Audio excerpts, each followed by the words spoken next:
Il est 9h30 ici à Paris, bienvenue à vous. Si vous nous rejoignez dans Paris Direct, nous sommes ensemble encore pendant une demi-heure. Voici les titres de ce mercredi. La Russie devrait donc bientôt annexer officiellement 4 régions de l'Est de l'Ukraine.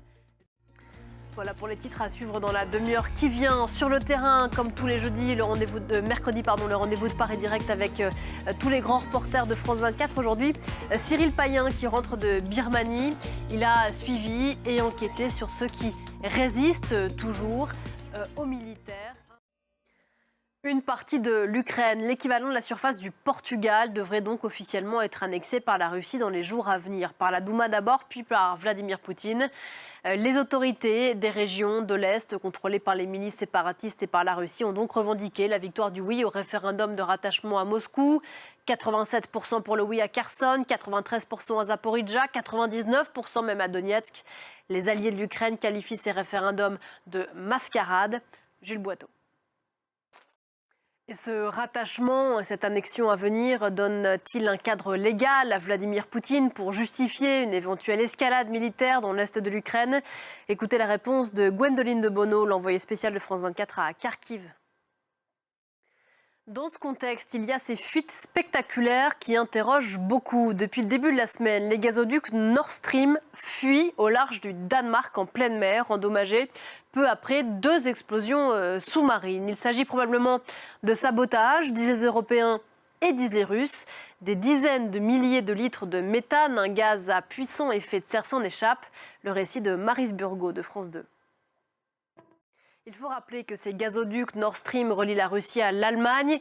Leurs robinets sont coupés depuis le début de la guerre, mais ces incidents ajoutent une tension supplémentaire autour des risques de pénurie en Europe. Écoutez depuis Berlin, Anne Maillet. Il y a 13 ans, jour pour jour, la junte militaire au pouvoir en Guinée alors commettait des exactions dont ses responsables vont devoir rendre des comptes. Depuis l'annonce de la tenue de ce procès, des dizaines de personnes se sont manifestées pour témoigner. Le rappel des faits avec Jules Boiteau. Du cinéma à présent, avec la sortie aujourd'hui en France, ce mercredi, de Woman King, une super production américaine inspirée de faits réels, des Amazones, du Dahomey, ces guerrières d'Afrique de l'Ouest en lutte contre des marchands d'esclaves au 19e siècle. Il est 9h47 ici à Paris. Bienvenue à vous si vous nous rejoignez dans Paris Direct. Voici le rappel des principaux titres de ce mercredi. La Russie devrait bientôt annexer officiellement 4 régions de l'Est de l'Ukraine. Voilà pour les titres. Prochain journal dans une dizaine de minutes. Tout de suite, c'est sur le terrain. Sur le terrain, le rendez-vous de Paris Direct avec les grands reporters de France 24. Aujourd'hui, c'est avec vous ce rendez-vous, Cyril Payen. Bonjour Cyril. Bonjour Pauline. Vous rentrez de Birmanie. Vous avez enquêté sur ceux qui résistent toujours à la junte 1 an et demi après le coup d'État. C'était le 1er février 2021. Après une parenthèse démocratique d'une décennie, l'armée birmane reprenait le pouvoir. Et pendant que la répression s'abattait ultra violemment dans tout le pays, eh bien, il y a eu énormément de Birmans qui ont pris le maquis, si l'on peut dire, pour résister à cette junte birmane. Une résistance armée qui s'est organisée dans un pays qui est coupé du monde et qui est entré en autarcie, d'où l'importance de ce document que vous signez, Cyril, avec Orhan Charrier et Fabrice Biro, un nouveau numéro de reporter qui est visible en ce moment sur l'antenne de France 24, qui s'appelle Au cœur de la résistance.